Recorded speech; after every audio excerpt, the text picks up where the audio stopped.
साथियों, एक कलेक्टर साहिबा कटिहार ज़िले में रेलवे स्टेशन पर ट्रेन के माध्यम से यात्रा कर रही थी। जैसे ही जंक्शन पे उतरती हैं साथियों, छठ का कार्यक्रम होने वाला था। उसी कार्यक्रम के लिए, छठ पूजा मनाने के लिए अपने गांव जाती हैं। रेलवे स्टेशन से जैसे ही बाहर निकलती हैं तो वहाँ कुछ महिलाएं जो है दीप की दुकानें खोले रखी हुई हैं। कुछ फल फूल की दुकानें होती हैं, कुछ गन्ने वगैरह की दुकानें लगी हुई होती हैं। कलेक्टर साहिबा क्या देखती हैं कि वहाँ दो वर्दीधारी सिपाही खड़े हुए हैं। इन गरीबों से जो छोटी छोटी दुकान खोले हुए हैं, इनसे पैसे सूल रहे हैं साथियों। एक बूढ़ी बुजुर्ग महिला थी, उनके पास एक सिपाही जाता है, कहता है कुछ लाओ पैसा दो। बूढ़ी में कहती है, बेटा अभी अभी तो दुकान खोला हूँ, अभी कहाँ से आपको पैसे दे दूँ। सिपाही कहता है, एक काम करो, तुम ऐसा करो कि 50 दीप ही मुझे दे दो, इसके बाद मैं कुछ देर से आऊँगा।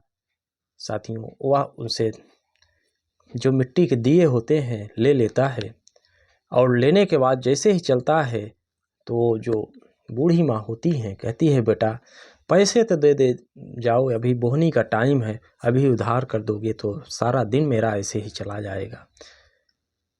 सिपाही कहता है, पैसे तो नहीं दूंगा, जो करना हो कर लेना, कहते हुए निकल जाता है। यह सब कलेक्टर साहिबा बात को सुन रही थी। कहती हैं, अरे भाई, उनका आपने सामान लिया है, देख रहे हो उनकी स्थिति कैसी है, कम से कम पैसे तो देते जाओ। सिपाही उनसे भी उलझ जाता है, कहता है, आप कौन हो? कलेक्टर साहिबा कहती हैं, मैं कौन हूँ, मैं कुछ नहीं हूँ, मैं एक आम इंसान हूँ। आम इंसान के नाते, मानवता के नाते आपको बता रही हूँ कि किन परिस्थितियों में उनका खर्चा चलता होगा। मानवता के अगर आपके अंदर थोड़ा भी है तो उस माँ जी का आप पैसा दे दीजिए जो आप दीप लिए हैं। ये भी वैसे भी आप छठ पूजा में ले जाएंगे, ऐसे ही सबका सामान ले जाएंगे, तो बताइए ये लोग क्या करेंगे। अभी आप फल के पास भी जाएंगे, ऐसे बेचारे 100-200 रोज कमाते हैं। साथियों, दोनों में थोड़ा सा बहस होने लगती है। सिपाही कहता है, देखो तुम मुझे ज़्यादा कानून न बताओ, तुम महिला हो, महिला की तरह रहो। कलेक्टर साहब कहती हैं कि कानून नहीं, ये मेरा कर्तव्य था आम नागरिक के नाते, इसलिए मैं तुमसे कह रही हूँ। उनकी बातों से वह सिपाही काफ़ी नाखुश सा होता है, कहता है, मैं इसी थाने का हूँ, मेरी यही डेली ड्यूटी रहती है, तुम्हारे जैसे पता नहीं कितने आए और गए, इसलिए तुम मुझे बहुत कानून न बताओ। कलेक्टर साहिबा सोचती हैं कि क्यों ना इसका एक वीडियो बना लिया जाए जो नेम प्लेट है, ताकि सबूत के तौर पर मेरे लिए उपस्थित रहें। साथियों, जैसे ही सिपाहियों के वह वीडियो बनाती हैं, वह सिपाही एक देखता है कि यह लड़की जो है मेरा वीडियो बना रही है, बड़े तेज़ी से उनकी ओर बढ़ता है, उनका मोबाइल छीन लेता है। सर, मोबाइल छीनने के बाद उनका बुरा भला कुछ कहने लगता है कि तुम बहुत कानून जानती हो, जो करना हो कर लेना। अपने थाने का नाम बताता है। नाम बताने के बाद साथियों कहता है कि कहीं ऐसा ना हो जाए कि कल ये खबर छपे कि एक महिला के साथ सिपाहियों ने कुछ बुरा बर्ताव कर दिया। साथियों, कलेक्टर साहिबा कहती हैं, फ़ोन तो तुम मेरा ले रहे हो, लेकिन फ़ोन अभी तुम ज़्यादा नहीं, आधे घंटे में ही मेरा वापस भी करोगे। जब इतना बात सिपाही सुनता है तो और थोड़ा सा तनतना जाता है। साथियों, कहता है, जो करना हो कर लेना, अब तुम्हारा फ़ोन भी नहीं मिलेगा। साथियों, कहानी को पूरा सुनने के लिए थोड़ा सा वीडियो को लाइक और सब्सक्राइब कर दीजिएगा, और जो हमारे साथी नए हैं वीडियो को सब्सक्राइब जरूर कर लीजिएगा। साथियों, यह स्टोरी है बिहार का एक ज़िला है, कटिहार ज़िला, जहां एक छोटा सा कस्बा है। वहां के शिव प्रसाद जी, जो कि पेशे से शिक्षक हैं साथियों, जूनियर स्कूल में वह शिक्षक हैं। उनके 2 बेटी और 2 बेटे हैं। बेटी जो बड़ी थी, उसकी इंटर तक की पढ़ाई कटिहार में होती है। इसके बाद इंट्रेंस का एग्ज़ाम देती है। बेटी का बनारस हिंदू विश्वविद्यालय में स्नातक में एडमिशन हो जाता है। पॉलिटिकल साइंस राजनीति शास्त्र से वह स्नातक की पढ़ाई करती है साथियों। बेटी का नाम संजना सिंह था। बहुत ही पढ़ने में संजना अव्वल होती है। यहाँ पढ़ाई करती है, कुछ ही दिन में वह आईएएस का एग्ज़ाम देती है और दूसरे ही प्रयास में आईएएस में उसका सिलेक्शन हो जाता है संजना का। साथियों, जब उनका सिलेक्शन होता है तो उनको यूपी का ही कैडर मिलता है। इसके बाद ट्रेनिंग होती है। ट्रेनिंग के बाद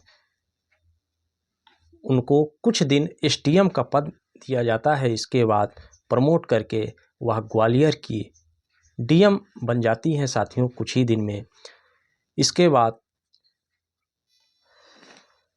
साथियों उनके एक और बहन का भी इंटरमीडिएट की पढ़ाई कटिहार से पूरी होती है, तो एक बहन भाई साथ में रहता है। एक भाई अभी 11वीं कक्षा में है, वह गांव में पिताजी के साथ रहते हैं साथियों।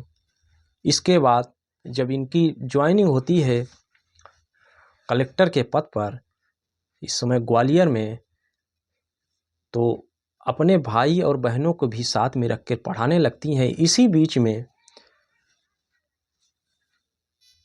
छठ पूजा का कार्यक्रम नज़दीक होता है। उनके पिताजी कहते हैं, बेटा छठ का पूजा है, तुम्हारी मैं कह रही है कि बेटी को बुला लो, भाई बहन भी उनके सब साथ आ जाएंगे, छठ का पूजन मनाएंगे। साथियों, छठ का पूजा यूपी और बिहार में बहुत ही श्रद्धा भाव से मनाया जाता है साथियों। बेटी कलेक्टर हैं। इसके बाद छठ पूजा के लिए वह अपने गांव पहुंचती हैं। जैसे ही कटिहार रेलवे स्टेशन पर पहुंचती हैं साथियों, उनके साथ वहां हो रहे छोटे छोटे जो दुकानें थे उनके साथ इनका पुलिस वालों का जो व्यवहार था वो काफ़ी दुर्व्यवहार होता है साथियों। उनसे ज़बरदस्ती पैसे सूले जा रहे थे, उनका सामान भी पुलिस वाले फ्री में ले रहे थे। कलेक्टर साहिबा इसका विरोध करती हैं तो उनके साथ दुर्व्यवहार हो जाता है। पुलिस वाले जो दो थे उनके फ़ोन छीन लिए जाते हैं साथियों। उनका भाई था साथ में जो गांव से लेने आया था उनको, भाई एक मोबाइल उसके पास होता है। कलेक्टर साहिबा जो कि आईएएस अधिकारी थी, ट्रेनिंग एक साथ हुई थी, कटिहार के डीएम को फ़ोन लगा देती हैं और उनके साथ हुए जो घटना से उनको अवगत कराया जाता है साथियों। जब डीएम साहब यह बात सुनते हैं संजना जी के साथ ऐसा हो गया है, चूँकि एक ही बैच के होते हैं साथियों, तुरंत डीएम साहब वहाँ पहुँचते हैं। सरकारी गाड़ी पहुँचती है, लोग देखते हैं कि अरे कलेक्टर साहब क्यों आ गए। क्षेत्र में माहौल बन जाता है थोड़ा सा कि कलेक्टर साहब आ गए हैं। लोगों में चर्चा हो जाती है कि यहाँ जो दुर्व्यवहार हुआ है, जो पुलिस वाले कोई यूपी की कलेक्टर थी उनका फ़ोन भी छीन लिया है। तुरंत थाने कलेक्टर साहब वहाँ जो कि कलेक्टर थे कटिहार के थाने में पहुँचते हैं। पहुँचने के बाद वहाँ का जो थाना प्रभारी होता है उससे सारी घटना से अवगत करवाया जाता है। इसके बाद कलेक्टर साहब कहते हैं कि जो रेलवे स्टेशन के आसपास तुम्हारे थाने के जो 2 सिपाही की ड्यूटी लगी थी तत्काल उनको बुलाया जाए। साथियों, दोनों सिपाही पहुंचते हैं। जैसे ही थाने में पहुंचते हैं क्या देखते हैं कलेक्टर की गाड़ी खड़ी हुई है, अंदर कलेक्टर साहब और वो महिला को भी देखते हैं तो उनके पसीने पसीने छूटने लगते हैं। जाते हैं, उनको सलूट करते हैं, क्योंकि उस ज़िले के भी डीएम साहब थे, उनको सलूट किया जाता है। जब यह जानते हैं कि यह महिला भी डीएम थी, दोनों माफ़ी मांगने लगते हैं, कहते हैं मुझसे गलती हो गई, अनजाने में मुझसे भूल हो गई है, मैडम जी मुझे माफ़ कर दीजिए। साथियों, मैडम कहती हैं कि तुम तो ऐसा काम किए हो कि माफ़ करने के लायक नहीं हो, लेकिन तुम्हारे भी बाल बच्चे हैं, इसलिए दंड तो तुम्हें ज़रूर मिलेगा, इससे तो तुम बच नहीं सकते।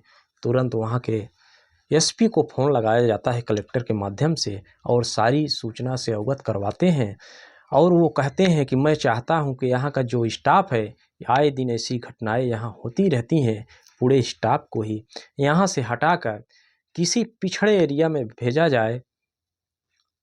साथियों, ऐसा ही पुलिस कप्तान करते हैं, पूरे ही स्टाफ को वहाँ से पिछड़ी एरिया में भेज देते हैं जहाँ कि इनको कुछ दंड रूप में मिले, अविकसित क्षेत्र हो, यहाँ नए स्टाफ आ जाते हैं साथियों।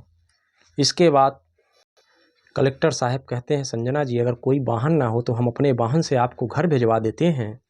मेरी एक जगह मीटिंग है इसलिए मैं निकलना चाहता हूँ। इसके बाद कलेक्टर साहब जो वहाँ के वर्तमान होते हैं निकल जाते हैं। संजना अपने भाई के साथ अपने घर जाती हैं।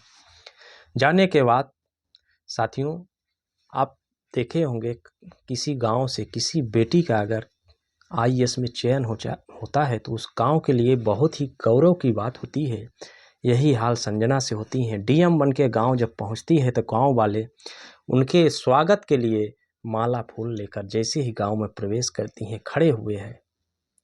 बड़े ही स्वागत से 100-200 लोग गांव के इकट्ठे हैं। बड़े ही स्वागत से बेटी से मिल रहे हैं, उसका स्वागत सत्कार में लगे हुए हैं। पहुंचने के बाद गांव के काफ़ी लोग बैठे हैं। सारी घटना अपने पिताजी और गांव के लोगों से, दादा चाचा से बताती हैं कि आने में मुझे वक्त इसलिए लग गया है कि थोड़ा सा ऐसी घटना रेलवे स्टेशन पे हो गई है। सभी लोग कहते हैं बेटी बहुत अच्छा आपने किया। ये आए दिन कभी गाड़ियों से पैसा सूलते हैं, कभी दुकान वालों से सूलते हैं। इनका तो धंधा बन चुका है। आम नागरिक इनसे त्रस्त है। कहते हैं बेटी आज तो तुमने बहुत ही अच्छा काम कर दिया। हम लोग यह जानते भी हैं कि बेटी जहाँ भी रहेगी हमारे गांव क्षेत्र का नाम रोशन करते रहेगी। साथियों, ये स्टोरी आपको साथियों सभी लोग छठ पूजा का कार्यक्रम बड़े ही धूमधाम से मनाया जाता है। साथियों, यह एक प्रेरणादायक स्टोरी थी। आपको कैसी लगी कमेंट में ज़रूर बताएं। साथियों, नमस्कार।